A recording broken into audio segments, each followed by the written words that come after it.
to connect a region of over 600 cultural bridges between our lands.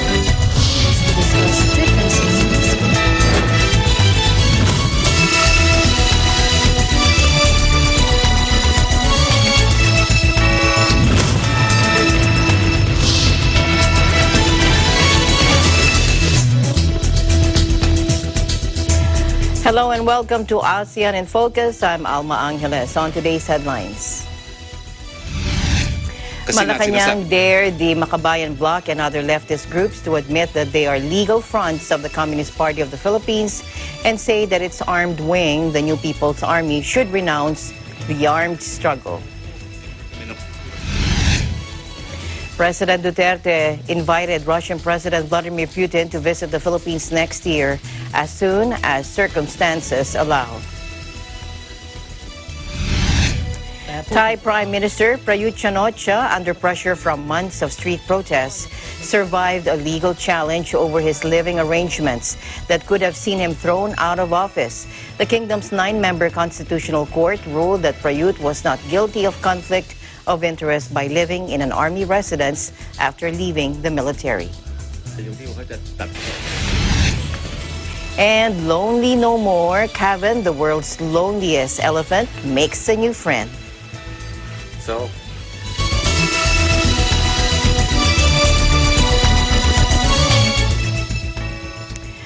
First, Malacanang dared the Makabayan Bloc and other leftist groups to admit that they are legal fronts of the Communist Party of the Philippines, or CPP, and say that its armed wing, the New People's Army, should renounce the armed struggle.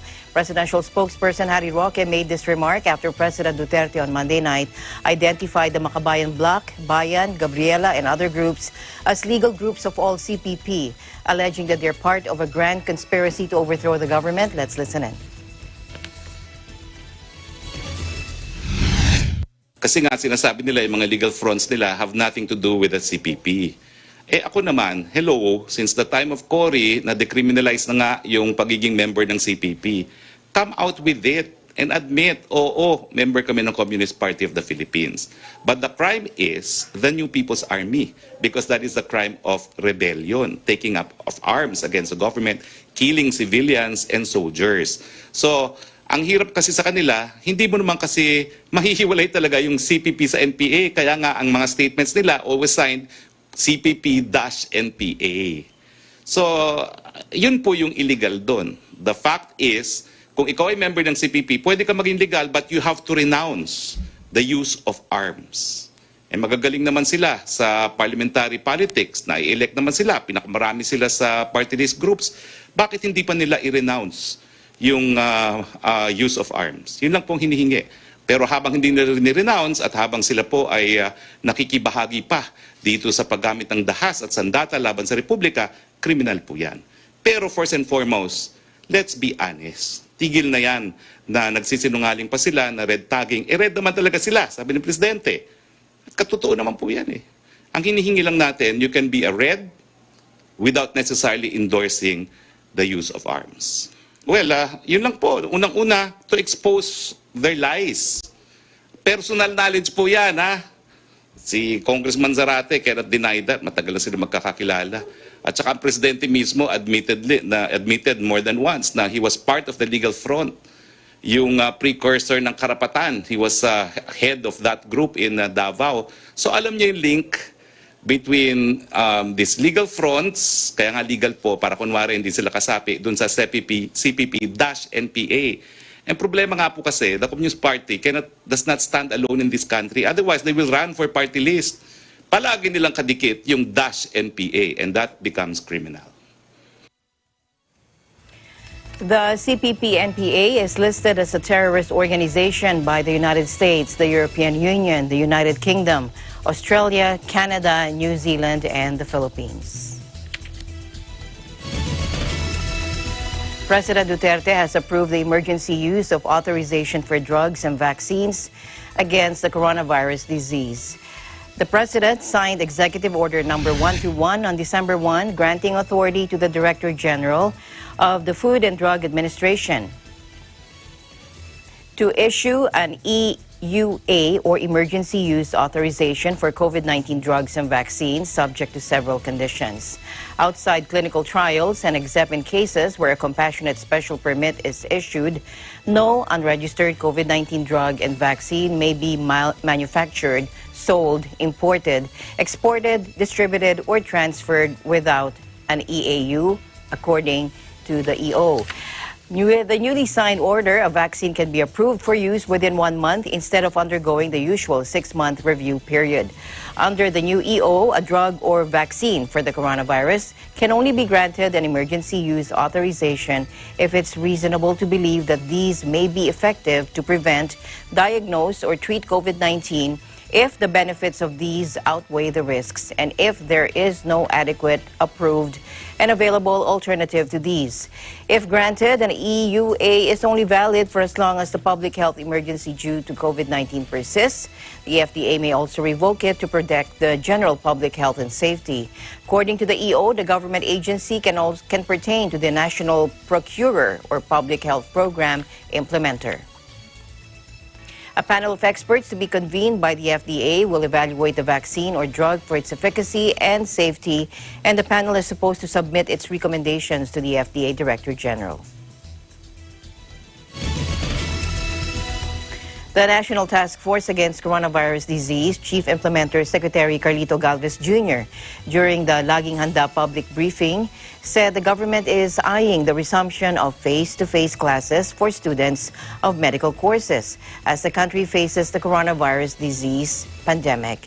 Resumption of training related to providing essential services is also being looked into. Secretary Galvez also said the government will also look at the possibility of allowing face-to-face classes for K-12 students. Take a look. Yung tinatawag nating face-to-face classes is tinatawag na face-to-face basis. Hindi po pwede sila po na mag-open hanggang hindi po natin na-inspect.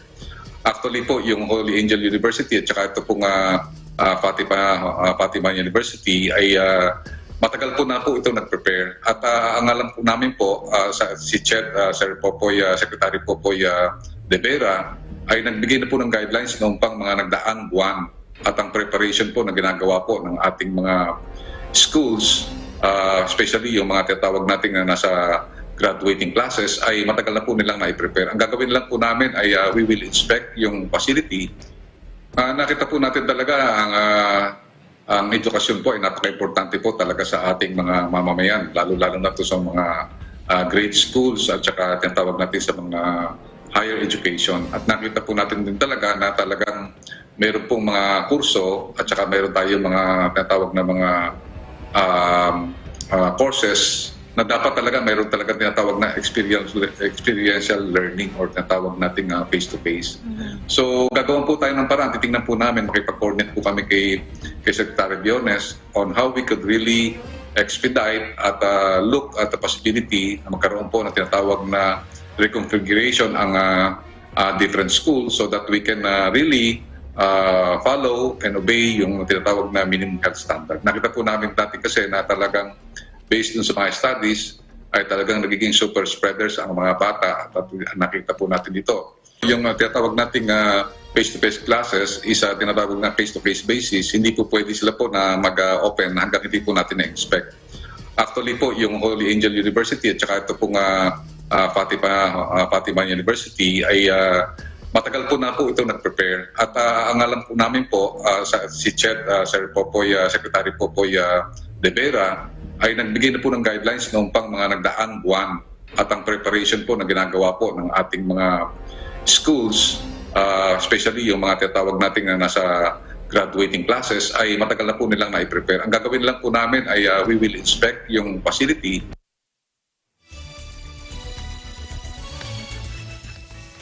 President Duterte on Wednesday invited Russian President Vladimir Putin to visit the Philippines next year as soon as circumstances allow. The president extended the invitation through new Russian ambassador to the Philippines, Marat Ignatievich Pavlov, who was in Malacanang Palace to present his credentials to the president. In October of 2019, then Russian Ambassador Igor Kovayev said that President Putin had already accepted the president's invitation. Now, if President Putin pushes through with a visit, it'll be his first visit to Manila. President Duterte has visited Russia twice, back in 2017 and 2019. The president also thanked Russia for their offer to provide the Philippines with doses of their potential vaccine for coronavirus disease. Russia earlier said that its Sputnik V vaccine, developed by the Gamaleya Scientific Research Institute and the Russian Defense Ministry, is 92% effective at protecting people from the disease based on interim trial results. In the same speech, President said he considers Russia a good friend and partner.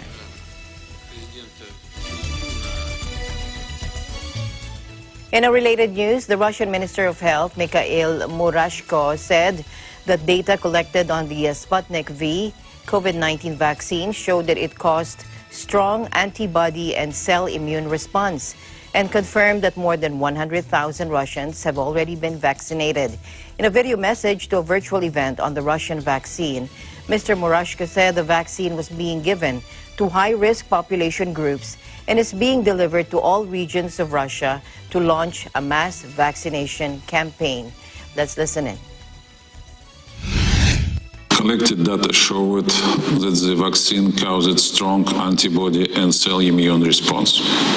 While the clinical trials are going, we have started to vaccinate high-risk population groups. To date, more than 100,000 citizens have already been vaccinated.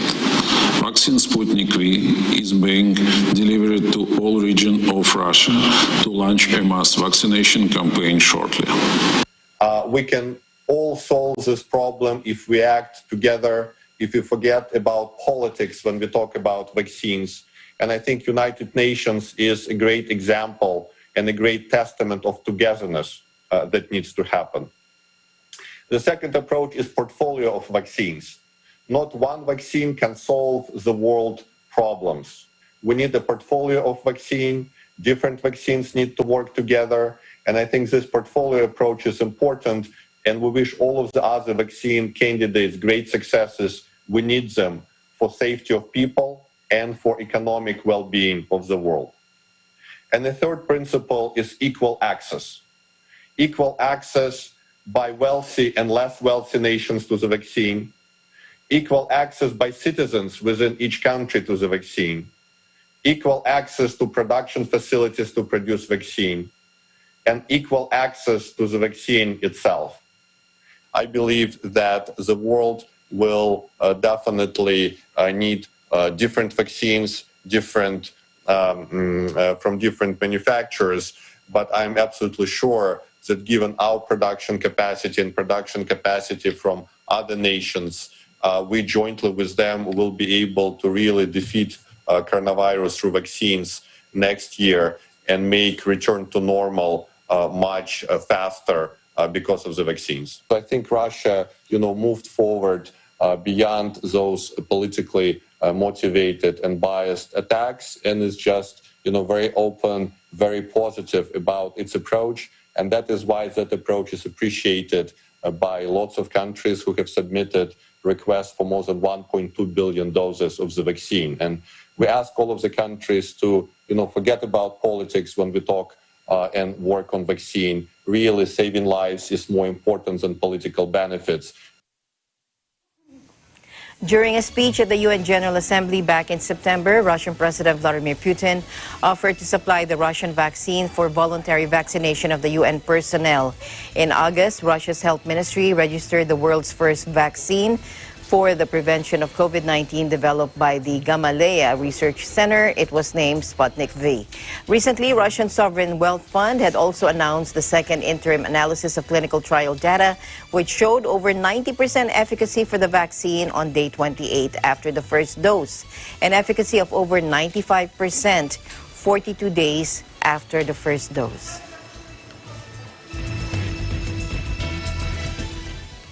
In other news, the Indonesian government has decided to reduce the number of collective leave days for the year-end celebrations, including a substitute for their holiday of Eid al-Fitr. The government shortened the break by 3 weekdays, setting only December 24 and 25 and December 31 to January 1 as public holidays, compared with the previous planned 11-day stretch. Now, this comes after a long weekend in October led to a spike in confirmed cases shortly afterwards.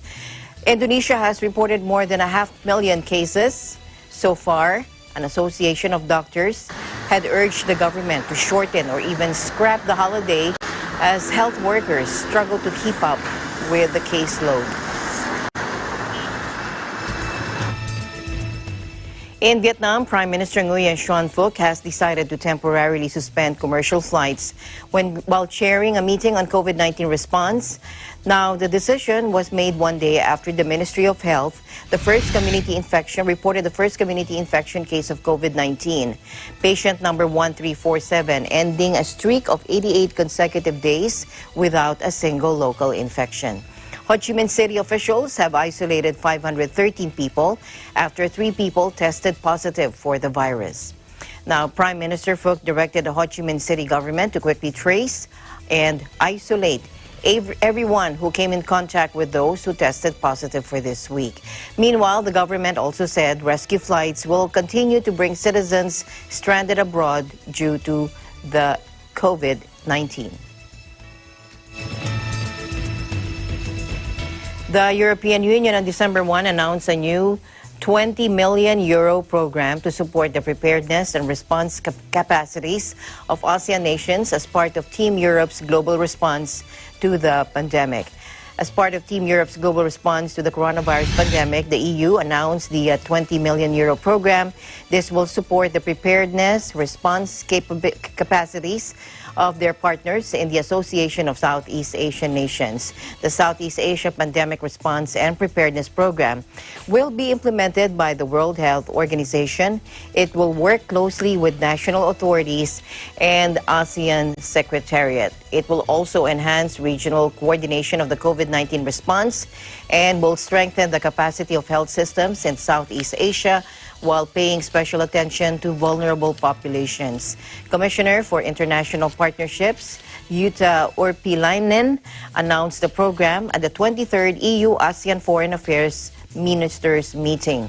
The EU is a major development cooperation partner of ASEAN and its member states. In the period 2014 to 2020, the EU supported the ASEAN Secretariat and ASEAN regional integration with over €250 million, while bilateral EU support to ASEAN member states amounted to €2 billion.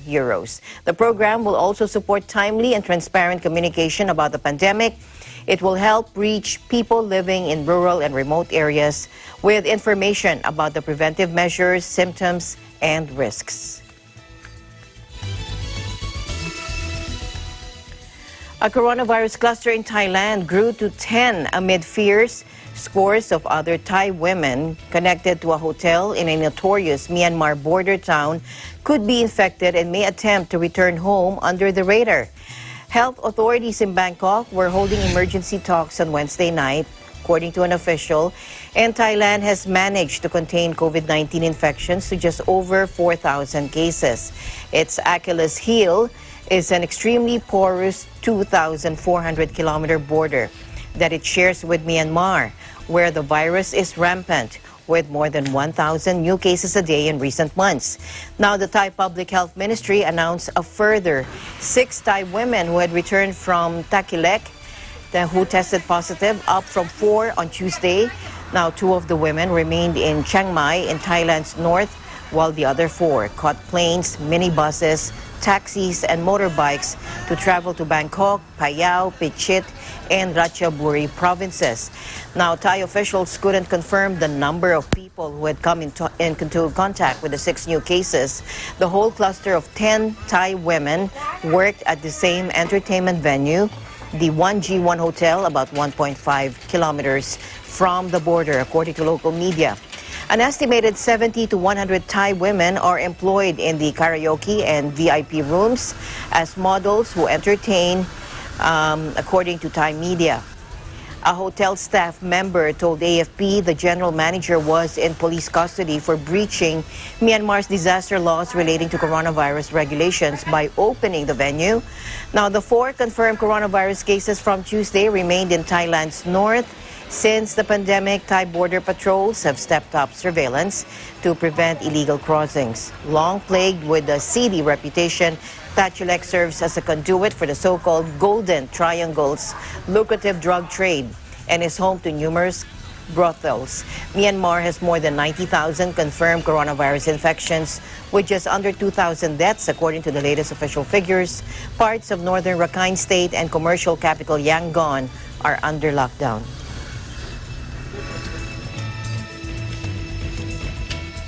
Thai Prime Minister Prayut Chan-o-cha, under pressure from months of street protests on Wednesday, survived a legal challenge over his living arrangements that could have seen him thrown out of office. The kingdom's 9-member constitutional court ruled that the premier was not guilty of conflict of interest by living in an army residence after leaving the military. Take a look.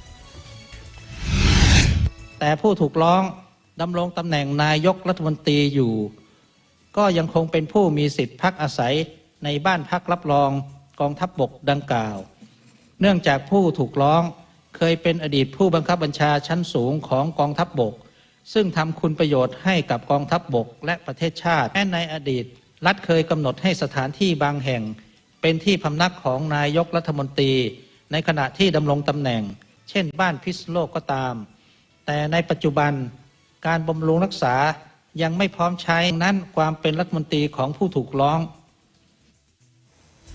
จึงไม่สิ้นสุดลงเฉพาะตัว Now, the court ruled that Prayut's status as prime minister entitled him to live in the house even though he stepped down as army chief in 2014. The ruling, though widely expected, is likely to inflame the protest movement that has shaken Thailand since July, calling for the premier who came to power in a coup to quit. The main opposition party, Pheu Thai, brought the legal challenge, which, if it had succeeded, would have forced the premier and his cabinet out of office. The premier has previously argued his family must stay at the army house on a military base for security reasons.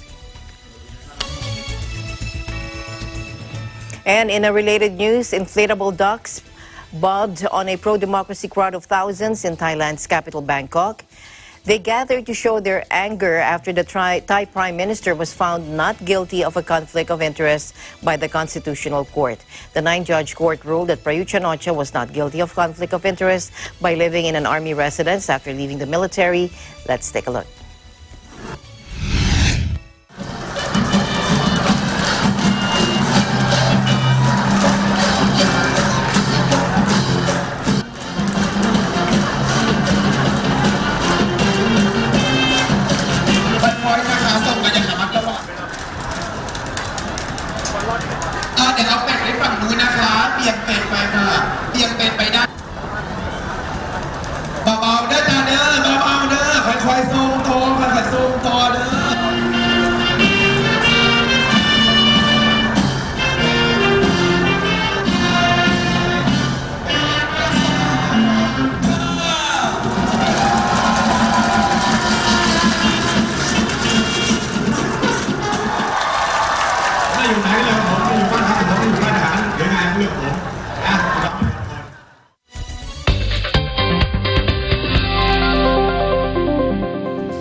products. Bakit naman? Ang raw materials daw ng mask at tissue products ay iisa lang. Saan naman galing ang balitang yan? Ay basta, narinig ko lang din. Maraming diling kayang nagpo-post sa Facebook at Twitter, kaya kung ako sa'yo, pumuha ka na din. Sige na't mauna na ako sa'yo Huwag basta-basta magpaniwala sa mga nakikita o nababasa sa social media. Magsaliksik at i-verify ang lahat ng impormasyon Nakukuha sa internet. Tandaan, maging responsable tayo sa paggamit ng social media nang hindi magdulot ng panic sa iba. kung paanong dapat labanan ng COVID-19. Ay gayon din ang ating pagsugpo. Sa black propaganda at maling impormasyon. Dennis Lu, Lou Amelda, Luigian Alpartosa, Tyranel Pililu, Hannibal Arevalo, EBC, Japan, Euro, we live in interesting times. Events happen around us all the time, in our community, in our country, around the world. Events that affect people, move communities, or simply inspire us. Interesting events that people need to know. In these interesting times, we continue to be a competent partner in delivering news about these events. Fast, accurate, balanced, eager news, because we live in interesting times.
President Duterte will be participating in the 31st special session of the UN General Assembly on the coronavirus disease pandemic from December 3 to 4th via video conference.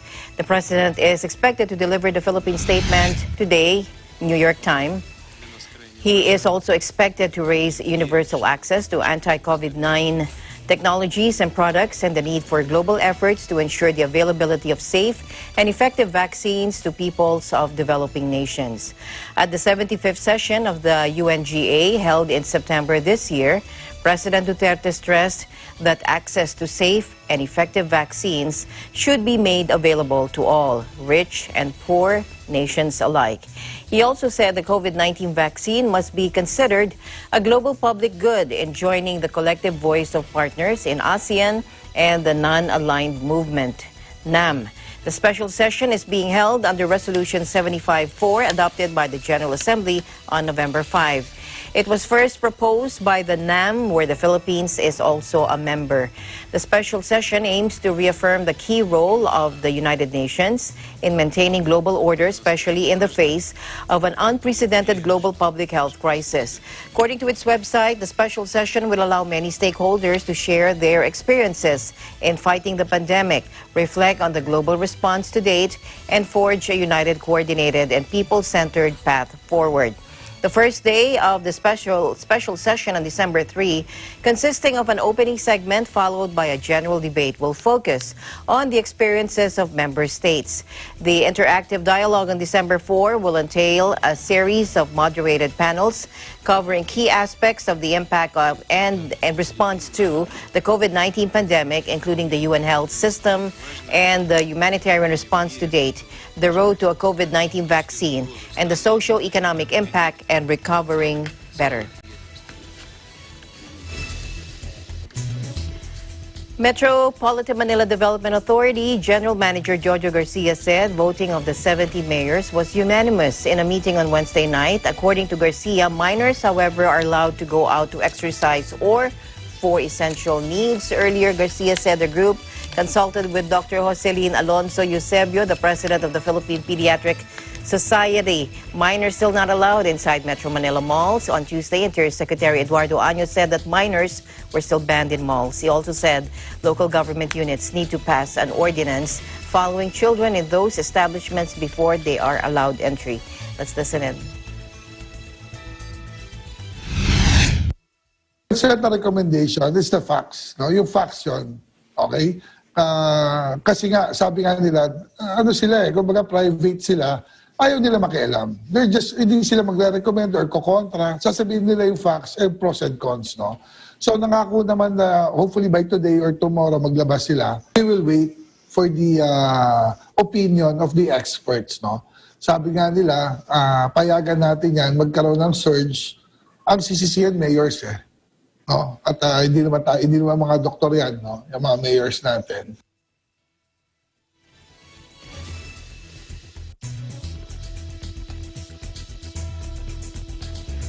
Hundreds of Indonesians have fled their villages after a rumbling volcano spewed hot ash thousands of meters into the air and belched lava down its crater. Take a look.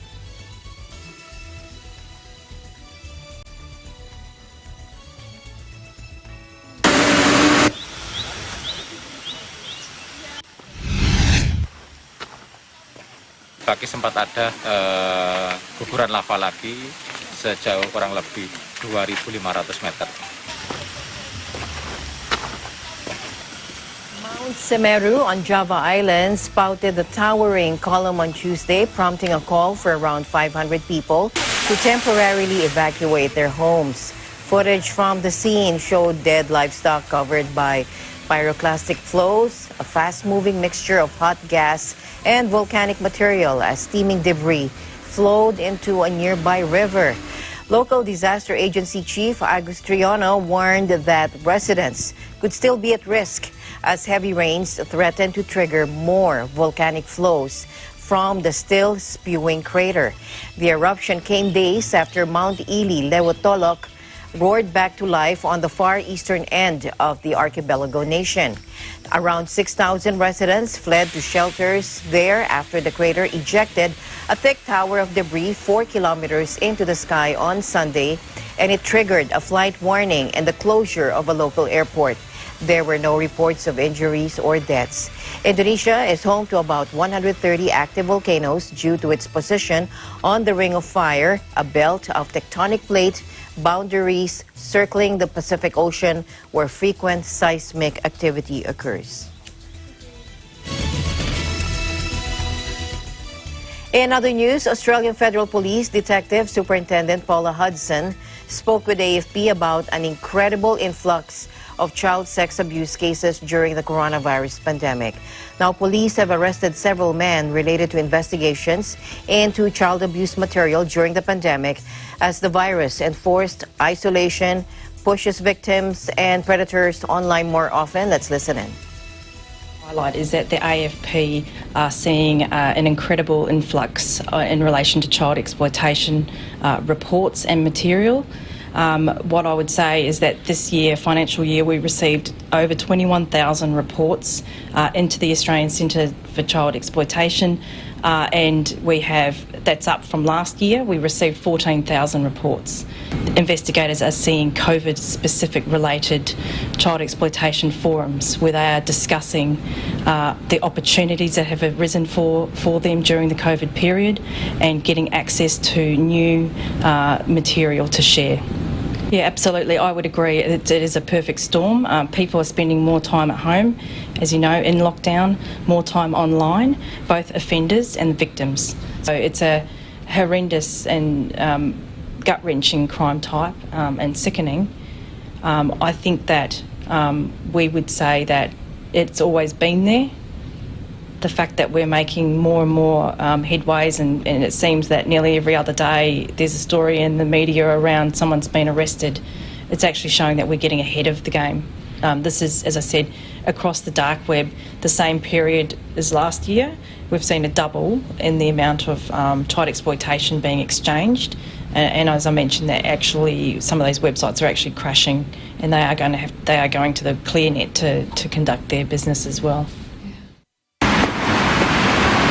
Out-of-school kids and adult predators spending more time at home and on the internet during the coronavirus pandemic is the perfect storm driving a spike in online child sex abuse around the world, according to activists and police. From slums in the Philippines to Australia's suburbs, the cross-border crime has mushroomed as offenders take advantage of school closures and lockdowns to reach children, either in person or via social media, gaming sites, and the dark web. In Australia, federal police received more than 21,000 reports of child sex abuse in the 12 months to June 30, an increase of over 7,000 cases on the previous year. Their investigators also recorded a 136% increase in online child sex exploitation material. Meanwhile, the Philippine government saw a 260% increase in reports of online child abuse materials from March to May, when the country was in a strict lockdown, according to UNICEF. Melanie Olano, lead social worker with the International Justice Mission in Manila, told AFP, quote, "It is a bit chaotic whenever we enter the house where the abuse is happening. The children are all crying. Young victims are often on high alert, experience hyperarousal, suffer sleep issues, difficulty concentrating, and struggle to control their emotions." Of course, she said, because most of the perpetrators are the parents, they are separated from their parents. In Indonesia, which along with the Philippines has become a global hotspot for child sex abuse, around 20% of children surveyed by ECPAT, an international NGO working to end child exploitation, reported predatory behavior online. Police in West Java province recently uncovered a group on popular messaging app Line that facilitated live nude shows, including several minors. Now the group's membership has tripled to 600 since the pandemic began. A network of suspected offenders was identified across Europe, Asia, Canada, and New Zealand, with police making almost 150 referral to their counterparts to those regions. In other news, more assistance are being extended to micro, small, and medium enterprises, or MISMES, since the sector accounts for more than 95% of total firms in the country. Bangko Sentral ng Pilipinas Governor Benjamin Diokno, in his speech during the launch of the City Micro Entrepreneurship Awards, or CMA 2020 Wednesday, said the share of the MSME sector to total employment is around 62.4%, while its gross value added, or GVA, is about 35.7%.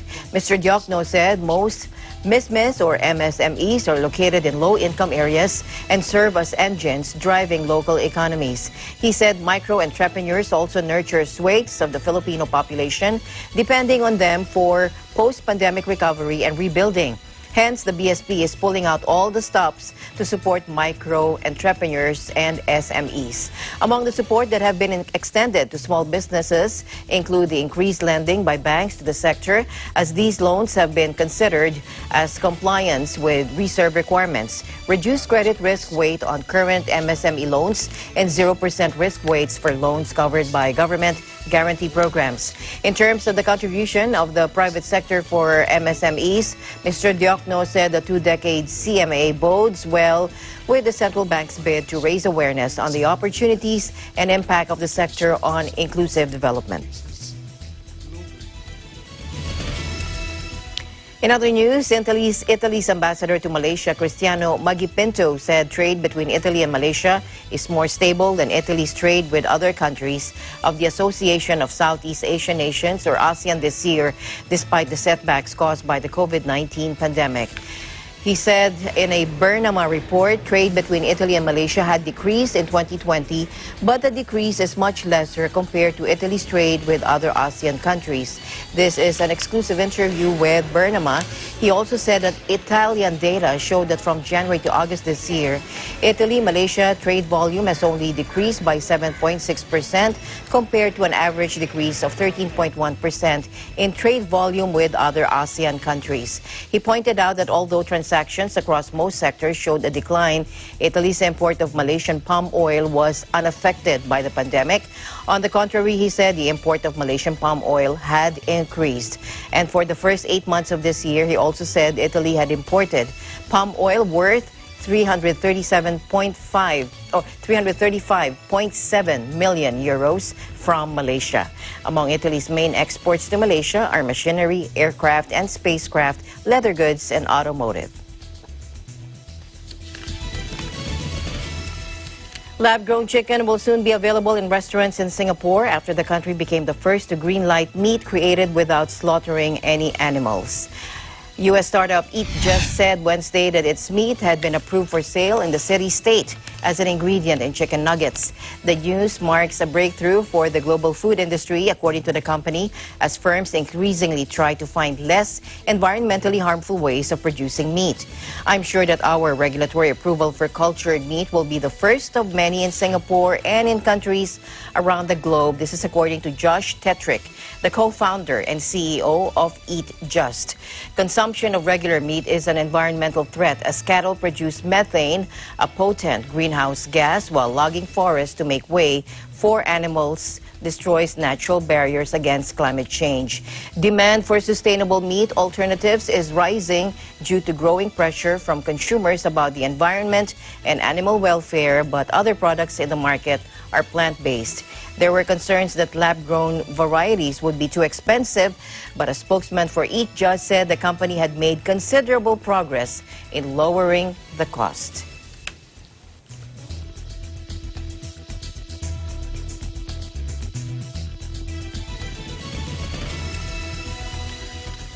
The ASEAN leaders' decision to create an ASEAN economic community is intended to introduce the free flow of goods, services, investment, and skilled labor and freer flow of capital in the region for the AEC to take root. The establishment of a fully harmonized customs and transport environment is of the highest priority. Take a look.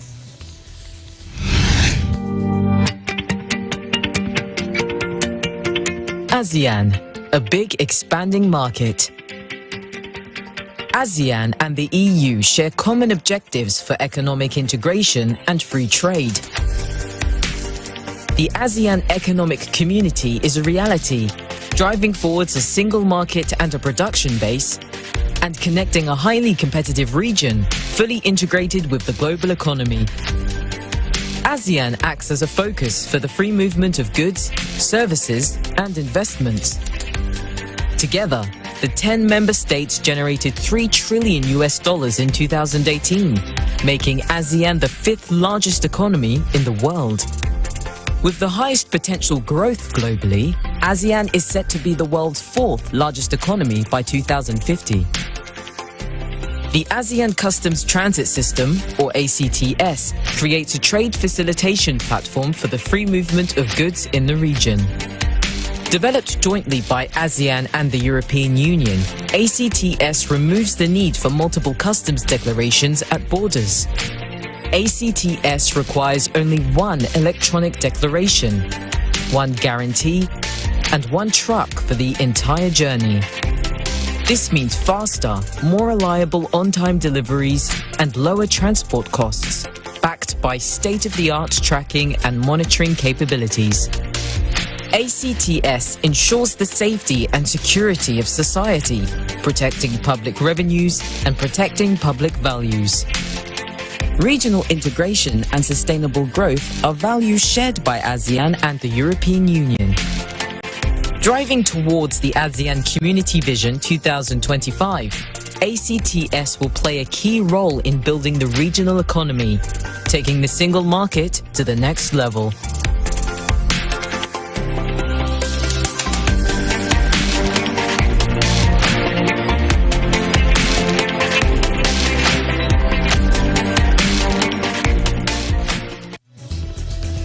We'll take a short break. Eagle News, ASEAN in Focus. We'll be right back.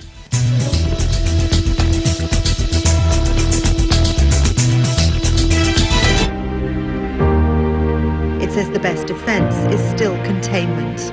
We are in uncharted territory. Final volume 450. The fire on to 100%. Standing by. Construction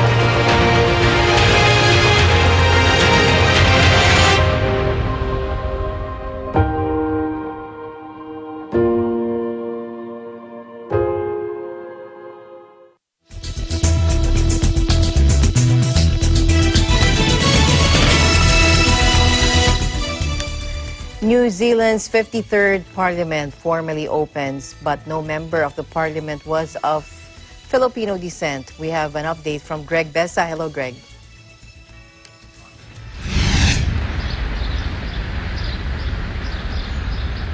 The New Zealand's 53rd Parliament was officially opened on 25th November, following the general election on 17th October, which resulted to a historic electoral victory of Labour Party, the political party of Prime Minister Jacinda Ardern. From this date, it started that new 3-year parliamentary term of elected and listed 120 members of Parliament.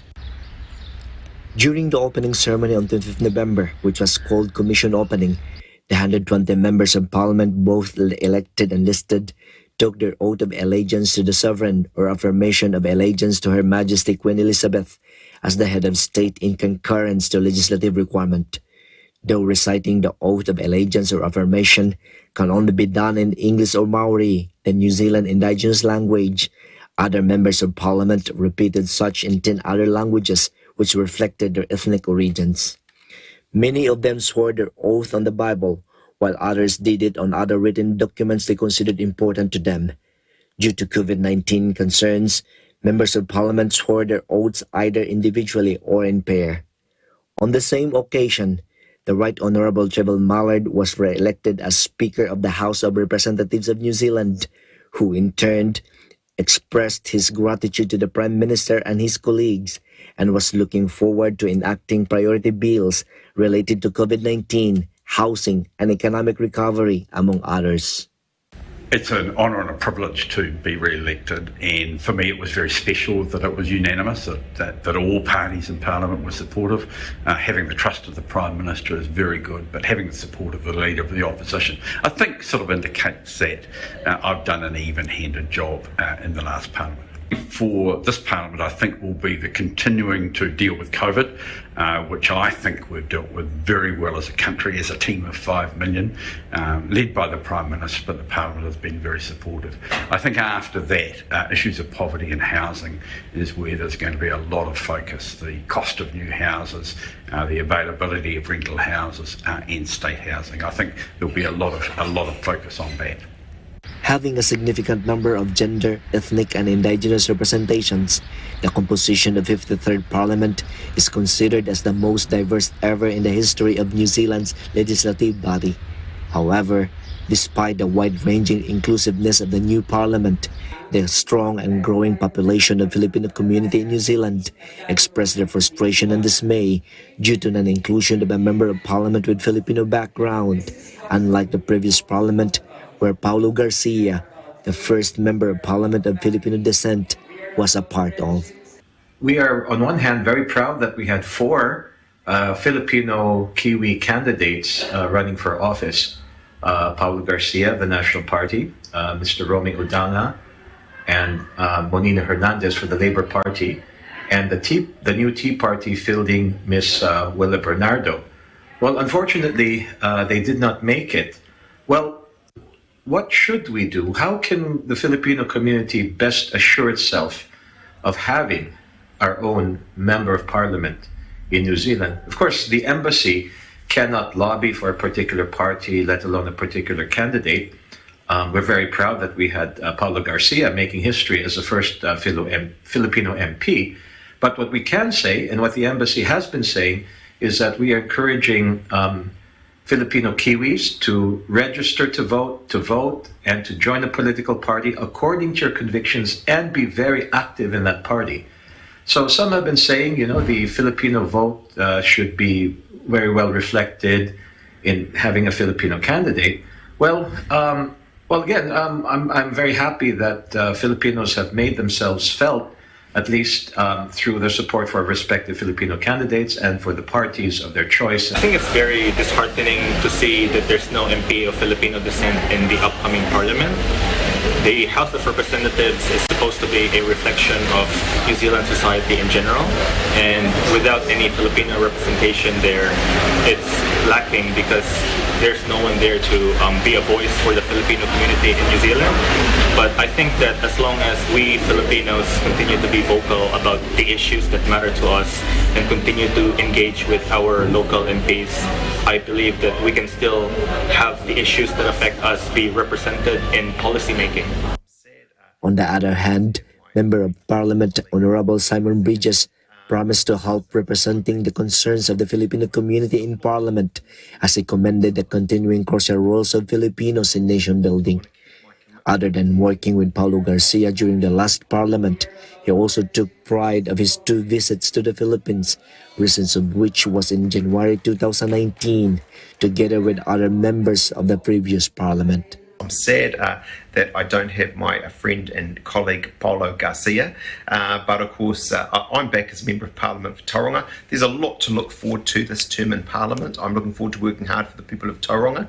I want to keep my commitment and my friendship with Pinoys around New Zealand and be a good representative in Paulo's absence, helping you along with other national MPs. You are so valued back in New Zealand, the work you do. You provide so much for us, whether it's on our farms, in construction, in the healthcare sector, in IT. And I want to remain a really good friend of the Filipino community throughout this 3-year parliament. After the opening ceremony on 25th November, another ceremony called State Opening was held at Parliament the next day.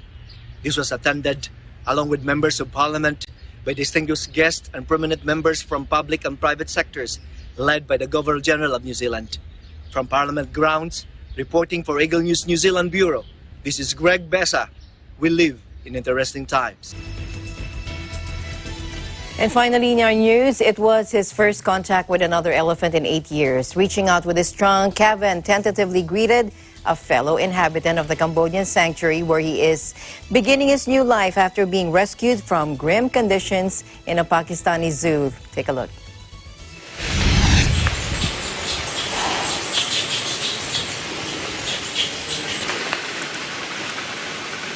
So, Kevin is settling in. He's really tired. He's had quite an ordeal the last few days. Pretty much the month. A lot of changes for him. Yeah, so he's doing really well. As I said, he's exhausted.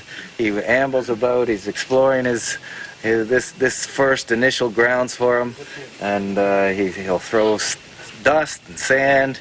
He goes to the water, plays with the water, he throws some red mud, he eats, he falls asleep, he just ambling about. And just as I say, it's going to take a bit of time for him to come back to himself. He's been through an ordeal, I know that he likes his space here. Everything's, you can tell immediately. Why? Because the stereotypic behaviors that he's known for, rocking or just standing, leaning his head against a wall, is non-existent. He's curious about everything, he's smelling everything. So I had a bit of time talking to the ladies last night. I haven't seen him today. And the girls during the day, they're often gone into the jungle. So he's here by himself, and they have lots of time at night to talk. Which they did last night. If you see by the water tank, there's a lot of activity there. Clearly some touchy of trunks. And the 36-year-old bull elephant, dubbed the world's loneliest, was the sole Asian elephant at Islamabad's dilapidated zoo. Animal rights groups launched a campaign to save him from the substandard conditions there, boosted by spirited social media support from U.S. actress and musician Cher. He arrived in Cambodia on Monday to much fanfare, including a welcome from Cher herself, who not only traveled to see him off from Pakistan, but she also arrived ahead of him at the Siem Reap airport. The plan is to breed Cavan with local elephants to conserve the genetic fold.